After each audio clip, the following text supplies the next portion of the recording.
Fear is the feeling that danger is near, even if you can't see it. It can be as simple as turning off the lights and knowing that something just doesn't seem right. That feeling that darkness itself is watching your every move. This is something that Batman Begins captures very well. With the major disaster that was Batman and Robin and basically crucified the franchise, Batman was laid dormant for 8 years.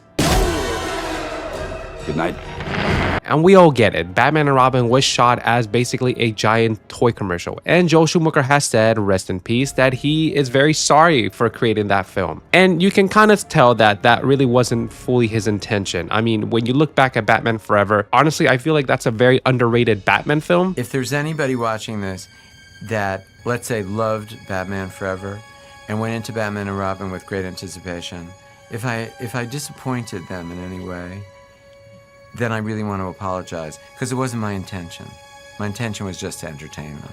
And if we possibly got more of that and built upon it instead of what we got with Batman and Robin, I feel like we could have gotten another good Batman sequel. And who knows, eventually we possibly could have gotten Batman Unchained, which is the canceled Batman Schumacher movie that basically was going to introduce Scarecrow in a sense and have Batman intoxicated with fear and have him go back through his rogues galleries. A very interesting and creepy concept. I don't know how that would have worked out, because we all know when a movie is bloated with tons of villains, it doesn't really end up well. Even Darren Aronofsky was developing a darker Batman Year One type adaptation with Frank Miller. I mean, there were just multiple rewrites trying to figure out what was the perfect tone for this new Batman. It was tough, and for a lot of times people thought that, well, Batman is dead. That was until finally Christopher Nolan and David S. Goyer rebooted the franchise and created Batman Begins. And as the movie was being slowly promoted, you can definitely tell that this was a completely different Batman movie. Down to the promotional posters that we got with Batman just looking down and then having just the silhouette of him covered with this brownish tint looking sky. It was very different from the colorful posters that we got for Batman and Robin and Batman Forever. And then the red Batman font on his logo definitely added this sense of seriousness. A fun little story, I actually didn't know that they were making a Batman movie at the time until I saw it in the newspaper clippings. And when the movie finally came out and I watched it, as a kid, I was always in the mindset of thinking that this was basically a prequel to Batman 1989. I know that's kind of silly. How does that make sense? It was basically the Joker card that Gordon gave Batman at the end of the movie. As a kid, I thought, wait a minute, this makes sense. So now we're gonna go to Batman 1989. But in my mind, I was always thinking, wait, how does that make sense? The suit is very different. Why does the Batmobile look so much more high-tech in this movie? That's literally what I thought after I watched it. Obviously, until they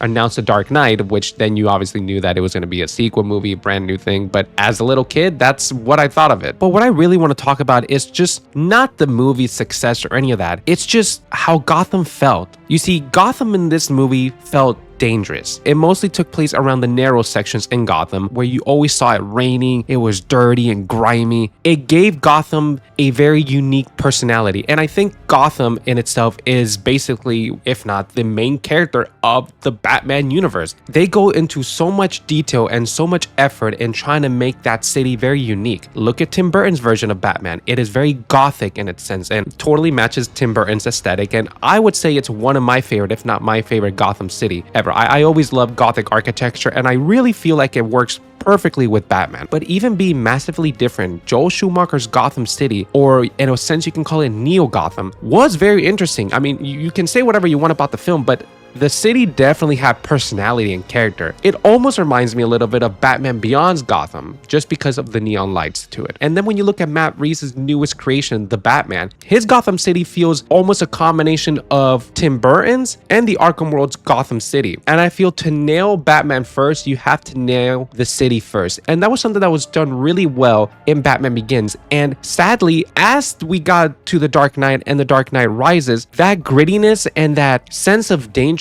kind of escaped, and we basically saw Gotham be a very, well, I don't know, despite all the crime and all that, a clean looking city. And then we take a look at Batman. He uses fear as a tool in this movie the most out of any of the Nolan movies, and that's heavily prevalent in the first scene when we see him jumping around in the docks trying to take down Falcone, and the thugs are just going crazy and shooting at him. That is a beautiful scene. Not only that, but when he jumps down and he starts taking out the thugs and we see this rapid action shaky cam movement, that is perfect, because that shot in itself with the soundtrack shows fear, it shows panic, it shows Batman being a myth more than a man.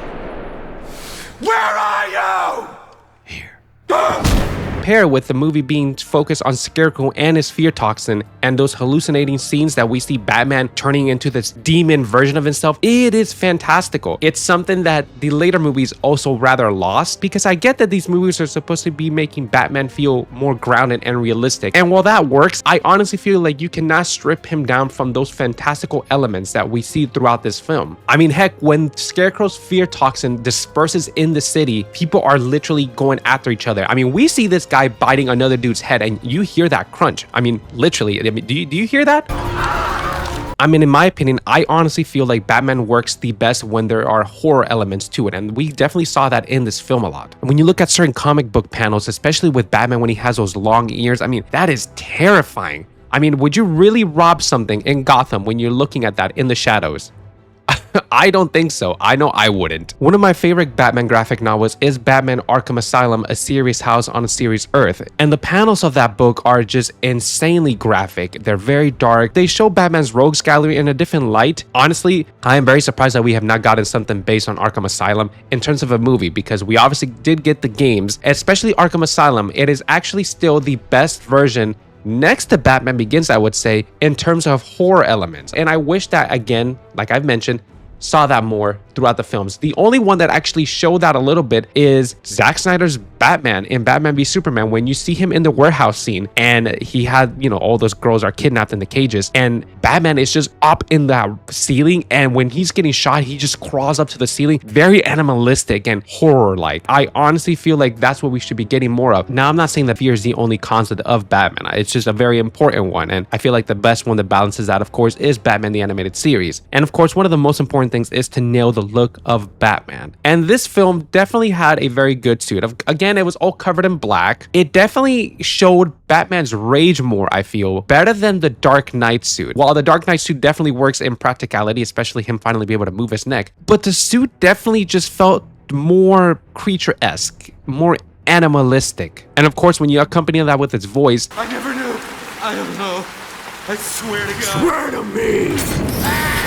this was the first time that we got in Batman live action a drastic voice change. The actors sometimes changed their voice, got a little bit deeper, but not to the extent of what Christian Bale did with Batman. And yes, while it did get insanely ridiculous sometimes in The Dark Knight and The Dark Knight Rises, in Batman Begins, I feel like he matched it and mixed it really well. The film did get a movie tie-in game called Batman Begins, and it was on the PlayStation 2, GameCube, and the Xbox. And honestly, this game was pretty dang good. I would say one of the best Batman games that we've gotten, especially being a movie licensed tie-in. You could do fear takedowns, criminals would panic, it had a really dark atmosphere that matched the movie really well, and honestly in some portions utilized fear even better than the film did itself. Surprisingly enough, it was basically the blueprint of the Arkham franchise. Batman Begins didn't just revive Batman by making him realistic, it revived him by making him feel like something lurking in the shadows again. It made him a myth, a creature, or well, like how they say in the movie, Legend, Mr. Wayne.